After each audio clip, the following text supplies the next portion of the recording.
भगवान परशुराम भगवान विष्णु के छठे अवतार माने जाते हैं। उनका जन्म महर्षि जमदग्नि और माता रेणुका के घर हुआ था। परशुराम जी बाल्यकाल से ही अद्भुत शक्तियों के स्वामी थे। उन्होंने अल्पायु में ही वेदों का अध्ययन कर लिया था और शस्त्र विद्या में भी महारत हासिल कर ली थी।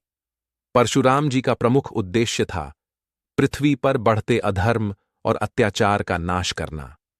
उस समय क्षत्रिय राजाओं ने सत्ता के मद में आकर जनता पर अत्याचार करना शुरू कर दिया था। धर्म संकट में था। तब भगवान विष्णु ने परशुराम के रूप में अवतार लेकर धर्म की पुनर्स्थापना का कार्य किया। भगवान शिव ने स्वयं परशुराम जी को एक दिव्य फरसा प्रदान किया था। इसी फरसे के बल पर परशुराम जी ने 21 बार पृथ्वी से अन्यायी क्षत्रियों का संहार किया। लेकिन उनका संहार केवल पापियों और अत्याचारियों के लिए था। जो धर्म पर चलते थे उन पर परशुराम जी ने कभी हाथ नहीं उठाया।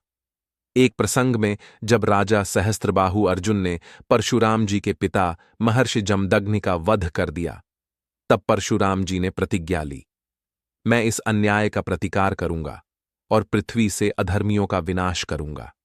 अपने संकल्प के बल पर उन्होंने अत्याचारियों का संहार किया और फिर तपस्या में लीन हो गए। भगवान परशुराम का चरित्र केवल युद्ध कौशल तक सीमित नहीं था। वे महान तपस्वी, ब्रह्मज्ञानी और एक निष्कलंक धर्म योद्धा थे। उनके भीतर करुणा भी थी, संयम भी था और अद्भुत क्षमा का भाव भी। त्रेता युग में भगवान श्री राम से उनका ऐतिहासिक मिलन हुआ। जब श्री राम ने जनकपुरी में शिवजी का धनुष तोड़ा, तब परशुराम जी वहां आए।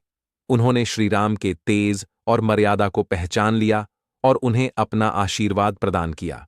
यह भी कहा जाता है कि भगवान परशुराम आज भी जीवित हैं और कलयुग के अंत में भगवान कल्कि को शस्त्र विद्या सिखाएंगे। परशुराम जी का जीवन हमें सिखाता है कि धर्म की रक्षा के लिए साहस चाहिए, संयम चाहिए और आत्मबल चाहिए। उनका आदर्श आज भी हमें सच्चाई और धर्म के मार्ग पर चलने की प्रेरणा देता है। जय जय श्री परशुराम।